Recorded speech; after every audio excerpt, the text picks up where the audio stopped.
বিপদে মুসিবতে চাইতে হবে রহমানের কাছে। জোরে বলেন কার কাছে? আল্লাহ ছাড়া কারো কাছে যাওয়া যাবে? গণকের কাছে যাওয়া যাবে? জ্যোতিষ বাবার কাছে যাওয়া যাবে?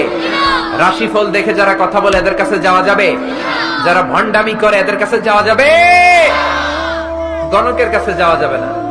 বিশ্বনবী বলেছেন, খবরদার, হুমকি দিয়েছেন বিশ্বনবী, মান আতা আররাফান ফাসালাহু আন শাইইন লাম তুকবাল লাহু সালাতুহু 40 লাইলা।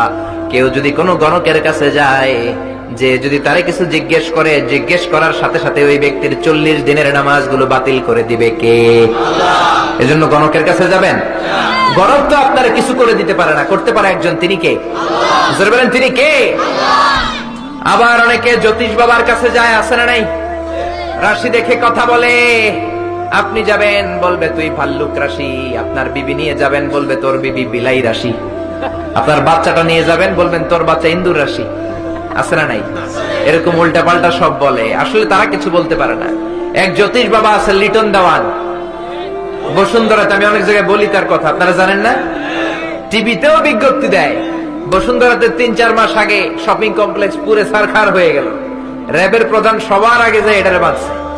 তুই বেটা জ্যোতিষ বাবা, বাংলার মানুষের ভাগ্য বলে দেশ, বসুন্ধরাতে তোর চেম্বার আগুন লাগছে, আগে বললি না কেন? তোর তো আগেই জানার কথা। চিল্লায় বলেন ঠিক না? এজন্য জ্যোতিষদেরকে এরকম ধরে ধরে সাইজ করবেন। গণকদের কাছে কিছু জানার জন্য নয়, সাইজ করার জন্য যাবেন। গণকের চেম্বারে যে 20 কেজি ওজনের এক থাপ্পড় মারবেন ডান গালে, পারবেন? থাপ্পড় খেয়ে যদি রেগে যায়, আপনি বলবেন তুমি তো গণক বাবা, ভবিষ্যতের কথা জানো, আজকে এসে যে আমি তোমার থাপ্পড় মারবো, তুমি তো আগেই জানার কথা, আমার দেখে তুই দৌড় দিলি না কেন? চিল্লায় বলেন না ঠিক কিনা? এইভাবে হেকমাতের সাথে গণক আর জ্যোতিষদেরকে ধুলাই দিলে বাংলার জমিনে কোনো গণক আর জ্যোতিষ আর ভণ্ডদেরকে খুঁজে পাওয়া যাবে না। চিল্লায় বলেন ঠিক কিনা?